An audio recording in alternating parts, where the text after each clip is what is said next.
दोस्तों नमस्कार, मैं रम्मू सिंह। सिंधिया गद्दार नहीं। ग्वालियर के सिंधिया राजघराने पर अंग्रेजी हुकूमत से मिले होने और भारत देश से गद्दारी किए जाने के आरोप लगते रहे हैं।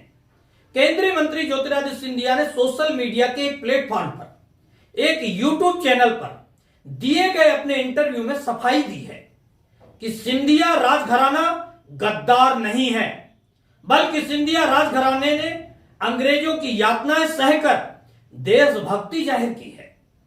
मैं ज्योतिरादित्य सिंधिया से आजाद भारत के बाद के सिंधिया राजघराने के राजनीतिक निर्णयों पर कुछ सवाल पूछ रहा हूं। ज्योतिरादित्य सिंधिया के पास हो कोई जवाब तो वह दें।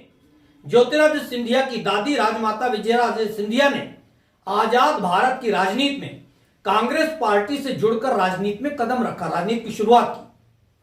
फिर विजयाराजे सिंधिया ने कांग्रेस की प्रदेश सरकार गिराकर वह भाजपा में शामिल हो गई।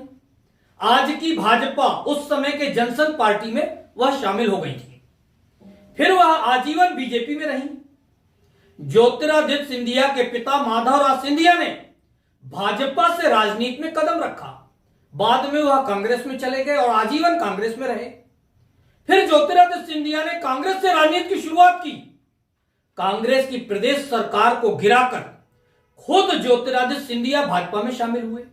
यानी सिंधिया राजघराने ने मध्य प्रदेश राज्य की 2 बार सरकार गिराने का काम किया है। और सिंधिया राज परिवार के जिसने भी जिस पार्टी से राजनीतिक जीवन की शुरुआत की वह उस दल में कभी नहीं रहा। इस बात को वर्तमान कांग्रेस के लोग गद्दार और गद्दारी नाम दे रहे हैं। ज्योतिरादित्य सिंधिया के पास इन सवालों का हो कोई जवाब तो वह जवाब देकर बताए।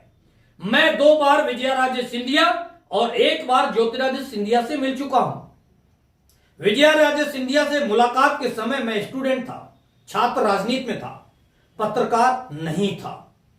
ज्योतिरादित्य सिंधिया से जब मेरी मुलाकात हुई तब मैंने उनसे एक सवाल पूछा था, तो उन्होंने मेरे प्रश्न का कोई उत्तर नहीं दिया। बाद में मैं उनके सामने खड़े होकर कहा कि आप मेरे प्रश्न का उत्तर दीजिए।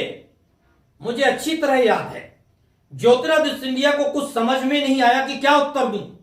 उन्होंने बिस्लेरी की बोतल खोलकर मुंह में पानी भरा, लगभग 30 सेकंड सोचा, फिर मेरे प्रश्न के उत्तर को हंस के टाल दिया था। आज मैं फिर उनसे यह सवाल पूछ रहा हूं, अगर उनके पास हो कोई उत्तर तो वह मेरे इन सवालों का जवाब देकर बताएं।